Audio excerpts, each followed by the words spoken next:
अगर हम देखते हैं थोड़ा सा माजी के अंदर, तो ये वायलेशन का सिलसिला अमेरिका की तरफ से 2001 में शुरू हुआ जब पाकिस्तान के अंदर अलकायदा के खिलाफ कार्रवाई की गई, और उसी को फिर फॉलो करते हुए हमने देखा कि भारत ने कोशिश की, छेड़छाड़ की, मुंह तोड़ जवाब मिला। और अब हमने देखा है कि पिछले कुछ हफ्तों के अंदर ही जो इजराइल ने एक रिवायत पकड़ ली है कि वो किसी के ऊपर भी मुंह और हाथी की तरह चढ़ दौड़ेगा और उसके शर से कोई भी महफूज नहीं है। तो ये सिलसिला कब तक जारी रहेगा? और अगर कतर की बात करें तो उसके तो बड़े करीबी ताल्लुकात हैं अमेरिका के साथ। अभी हम बात भी कर रहे थे, $400 मिलियन का एयरफोर्स 1 तोहफे में दे देना, $1 ट्रिलियन से ज़्यादा की इन्वेस्टमेंट का वादा करना, फिर भी वो महफूज नहीं रहा। तो फिर कौन महफूज है? बल्कि सबसे जो खौफनाक और हैरानकुन बात है, देखें जैसे बाकी ममालिक से आपने जिक्र किया कि उन्होंने सीरिया पे हमला किया, लेबनान पे किया, फ़लस्तीनियों को जिस तरह से वो रोज़ शहीद कर रहे हैं, या फिर ईरान पे अब इसराइल ने जो अटैक किया था और हमला किया था ये ट्यूनिस पे। देखें जो कतर की हैसियत है वो दुनिया में एक ऐसे मुल्क की है जहाँ पे अमन मुज़ाकरात होते हैं जी। बिल्कुल यूरोप में जो जनीवा की जो पोजीशन है, आपको सोच सकता है कि स्विट्ज़रलैंड पे कोई आदमी हमला करे, वो तो एक आमाज का है जहाँ पे सब मिलके अपने जो उनके खिलाफात हैं उनको दूर करने के लिए बातचीत करते हैं। आप अगर एक ऐसे मुल्क का भी और एक ऐसी सरजमीन का भी लिहाज और ख्याल नहीं करते, ये तोहफा आपने सही फरमाया, देना दूर की बात, और कई $1 ट्रिलियन की सरमायाकारी की है जो कतर है उन्होंने। लेकिन कतर में दोहा में आपने देखा कि ये जो अफगानिस्तान में जो इतना क्राइसिस था 2 डेकेड से चला आ रहा था, उसके मुज़ाकरात भी वहाँ हुए और अफगान तालिबान की जो लीडरशिप थी वो वहाँ मौजूद थी। अब हमास के लोग भी वहाँ पे, और ज़ाहिर है हमास के साथ भी अभी बातचीत जारी है कि यरगमाली वापस होने हैं, वहाँ पीस होना है और अमन होना है। मुझे ज़्यादा दुख इस बात का हुआ कि एक ऐसे मुल्क पे हमला करना जो कि डिप्लोमेसी के लिए एक हब है, एक सेंटर है, उनकी कोशिश तो हो रहा था। लेकिन एक चीज़ ये भी है कि बड़ा वाज़ेह कहा है कतरी वज़ीर-ए-आज़म ने कि अब ये जो कैदियों की रिहाई थी या वापसी थी, ये तो बिल्कुल ही आप भूल जाएं। तो इन्होंने सबसे ज़्यादा तो अपने आप को नुकसान पहुंचाया, उसको मकसद के लिए जिसके लिए अटैक हुआ है। अब वो मुमकिन नहीं हो पाएगा, उनके कैदी कैसे वापस होंगे जब सिलसिला ही रुक गया? देखिए कल जा रहे हैं वाशिंगटन DC, उनके जो अब्दुर्रहमान जो प्राइम मिनिस्टर हैं वो शायद वहाँ बातचीत करने के हवाले से। अभी सलामती कौंसिल की जैसी भी आपने रिपोर्ट की कि एक हंगामी इजलास हुआ है और उसमें भी सब ममालिक ने मजम्मत की है इसकी।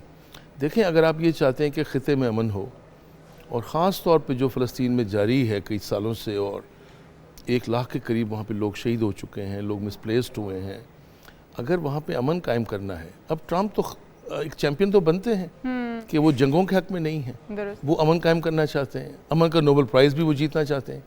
तो ये कैसे मुमकिन है इसराइल जाहिरियत करे और ये कहा जाए कि ट्रम्प को इत्तला नहीं थी या उनको बताया नहीं गया था? अच्छा डॉक्टर साहब, यही बात है क्योंकि इसराइल ने जब अटैक किया उसके साथ ही एक उनका बयान भी सामने आया कि डोनाल्ड ट्रंप साहब से या अमेरिका से मुशावरत की गई है।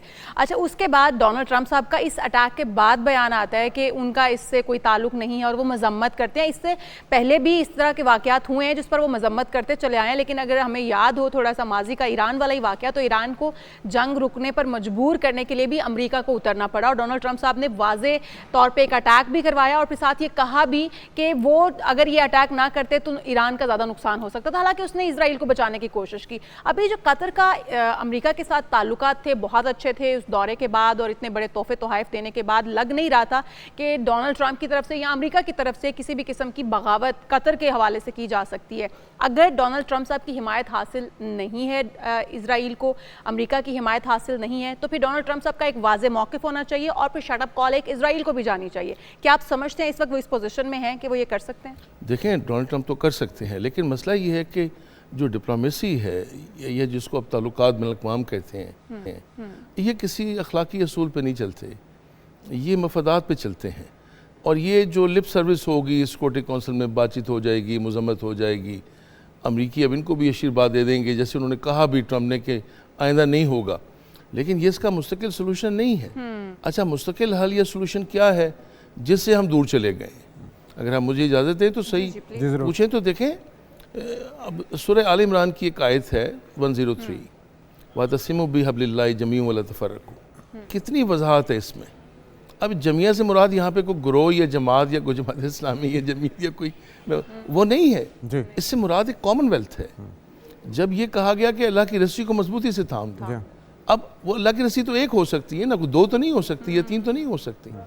मुस्लिम उम्मा को अब सोचना होगा कि, और फिर उसमें है कि तफर्क ला तफर्क, आपस में नातफाकी ना करो।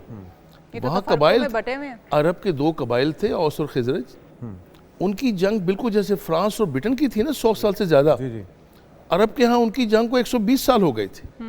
और इसमें कहा गया कि वो आपस में शीरो शक्कर हो गए और भाई भाई बन गए। यहाँ पे तो प्रोफेसर साहब ये सारे अमेरिका के ऊपर ही तकिया किए हुए हैं। जितने भी अरब ममालिक हैं अपनी सिक्योरिटी के लिए अमेरिका के वो मुंतज़िर होते हैं। तमाम जो इवन जदीद तैयारे, असलहा, साजो सामान ये अमेरिका से ही आता है। और कतर की तरफ से ऑफिशियल जो स्टेटमेंट आई है वो कहते हैं ऐसे तैयारे इस्तेमाल किए गए, ऐसे तरीके इस्तेमाल किए गए जो हमारे रडार पे आए ही नहीं। वो रडार भी अमेरिका से आया हुआ।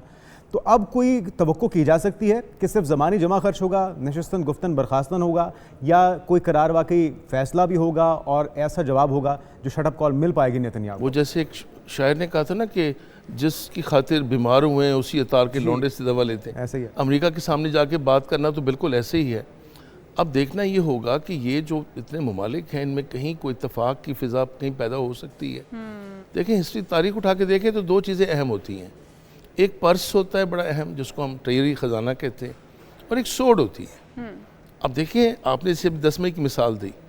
पाकिस्तान ने पूरी दुनिया को ये बावर करा दी है कि अगर कोई हमारी तरफ मैली आंख उठा के देखेगा तो फिर हम ये इकदाम करेंगे। हमारे field marshal general Asim Munir ने फ्लोरिडा में खड़े होकर कहा कि अगर हमारी सलामती को ख़तरा हुआ तो आधी दुनिया को ले जाएंगे। मैं अभी भी ये कहता हूँ जो 56-57 ममालिक है OIC के, कि आपस में इत्तेहाद और इत्तेफाक पैदा करें। हमारे पास पर्स नहीं है। आप देखें कि हमारे वज़ीर आज़म, हमारे 4 वज़रा, वो सारे कल वहाँ पहुँचे हुए थे उनसे इज़हार यकजहती करने के लिए। हम ताकतवर मुल्क हैं।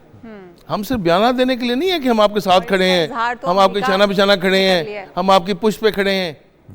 फ़र्क सिर्फ ये है कि इन ममालिक को भी सोचना है। अभी आपने बात की कतर की दौलत की, 20 अरब डॉलर से ज़्यादा तो उन्होंने सिर्फ वर्ल्ड कप से कमाया था, और 16-17 अरब डॉलर वो खर्च करता है अपने दिफा पे। कतर के पास दुनिया के सबसे बेहतरीन 4 मुख्तलिफ टाइफून उनके पास है, उनके पास सिस्टम्स हैं, राफेल उनके पास है। मुझे बताएं, वही 15 है। वो जो हमारे वो जो मदनी साहब हैं, नासिर मदनी साहब, वो जो कहते होते हैं कि भी ये इतने जो हथियार हैं, ये आपने एक सियासतदान का नाम लेते हैं जिसने शायद कभी शादी ना भी करनी हो, कि उनकी शादी भी हमने चलाने के लिए बनाई।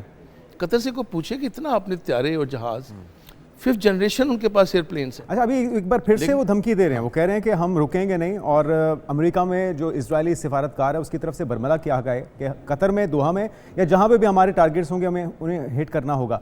अच्छा, जिस वक्त अभी ये मुज़ाकरात हुए हैं तो टर्की से स्पेशली अमेरिका के कहने पे उनको दोहा लाया गया। इस बारे में सोच विचार होता था कि वे आउट क्या हो सकता है, अगर कैदियों को वापसी होनी है क्या तरीका कार हो सकता है, सीज़फायर क्या करना है। तो अमन के लिए कोशिशें और इतनी सोच विचार होता, उन पर अटैक कर दिया जाता है।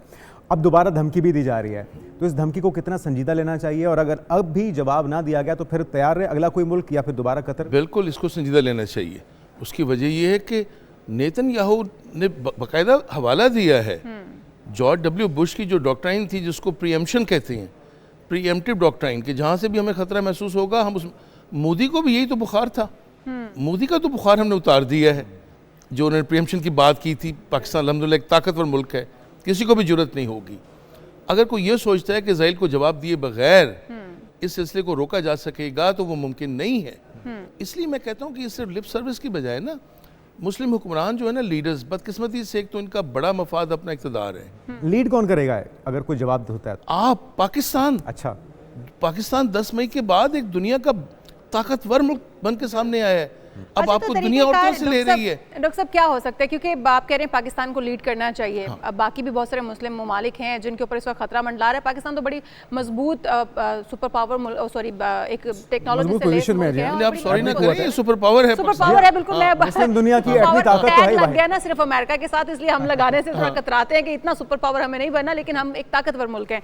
अब अगर कतर अटैक करता है, जवाबी वार करता है, स्ट्रेटजी उसकी क्या होनी चाहिए, और जो मुस्लिम उम्मा की आप जिनकी बात करें वो सारे गल्फ कंट्रीज, उनको किस तरीके से आगे आना होगा? क्योंकि इस वक्त हम देखते हैं कि तमाम, जिस तरह आप भी कह रहे हैं कि बटे में हैं, इसमें कोई शक नहीं है। अगर तमाम मुस्लिम उम्मा इस वक्त ना खड़ी हुई तो बहुत देर हो जाएगी। फिर अगले निशाना शायद हम हो सकते हैं, या सऊदी अरब हो सकता है, UAE हो सकता है, कोई भी हो सकता है, कि सब का तकिया एक ही अमेरिका के ऊपर है और अमेरिका किसी का नहीं है। अब DC वाशिंगटन में एक तो जाना इनका, क्या वहाँ पर मुज़ाकरात होने ठीक हैं, होने चाहिए, उनसे मेल मुलाकात, क्या ये सूटेबल है इस लम्हे में? और दूसरा, अगर कतर को जवाब देना है तो स्ट्रेटजी क्या होनी चाहिए, क्योंकि ये बड़ा इंपॉर्टेंट इस वक्त मरहला है, क्योंकि इससे पहले कि इजराइल दोबारा वार कर दे। देखें, डिप्लोमेसी का एक असूल है कि मुज़ाकरात जारी रहते हैं, ये जंग के दौरान भी जारी रहते हैं। जंग ख़त्म हो जाए, को हार जी जाए, बाद में भी होते हैं, लेकिन टेबल पे सारे ऑप्शंस होते हैं। अच्छा, अब हमारे जो मुस्लिम ममालिक है, बदकिस्मती से इनकी जो लीडरशिप है, उनका जो प्राइम ऑब्जेक्टिव है ना, वो इक़्तिदार में रहना है, दुरुस्त। हर सूरत में अपने इक़्तिदार को कायम रखना है। उनकी भी बात ना करें, हमारे यहाँ भी तो लीडर्स ऐसे ही हैं ना, जो चाहते हैं कि सिर्फ बाय हुक और क्रुक हम इक़्तिदार में रहें। जी हाँ।